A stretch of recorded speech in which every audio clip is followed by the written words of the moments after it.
అరే నేను అడిగిన దాన్ని కేటీఆర్ సూటిగా ప్రశ్నిస్తున్నా. తెలంగాణ ద్రోహుల్ని నీ అయ్యని ఫుట్బాల్ ఆడుతా అంటే నీకు సిగ్గు లేకుండా మంత్రి పదవి ఇచ్చిన మొదటిసారి మంత్రి పదవి పార్టీ రాజీనామా చేయకుండా తెలుగుదేశంలో గెలిచినోడికి మంత్రి పదవి ఇచ్చినావు. పద్ధతి లేదు, పాడలేదు మాట్లాడటానికి.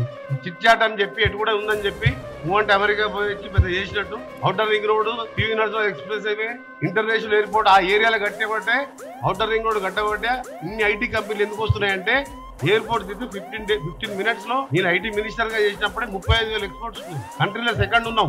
ఇప్పుడు కూడా బెంగళూరు 5 లక్షల కోట్ల ఎక్స్పోర్ట్ ఉంది. నీకు ఎక్కడున్నావు? ఇన్ఫ్రాస్ట్రక్చర్ క్రియేట్ చేయబట్టి ఈ రోజు ఈ ఐటీ కంపెనీ ఎక్స్పోర్ట్ అయినాయి. నువ్వు ఏం చేసినావు? ఒక మూసి క్లీన్ చేసినావా? 5 లక్షల కోట్లు అప్పు చేసి ఎస్టీపీ లేకుండా డ్రైనేజ్ వదిలిపెడితే 10 జిల్లాలు ఇవ్వాలా, నల్గొండ లాంటి జిల్లాలు నాశనం అయిపోతుంటే నీకేమైనా ఎడ్యుకేటెడ్ మ్యాన్గా కేటీఆర్ నువ్వు చదువుకునే వ్యక్తిగా అంత డ్రైనేజ్ వితౌట్ ట్రీట్మెంట్ నువ్వు వదిలిపెడితే నల్గొండ జిల్లాలో లంగ్స్ ఖరాబ్ అయ్యి ఎంతమంది ఏడుస్తుందంటే ఇంత ఘోరమైన పరిస్థితి చెప్పలేని పరిస్థితి.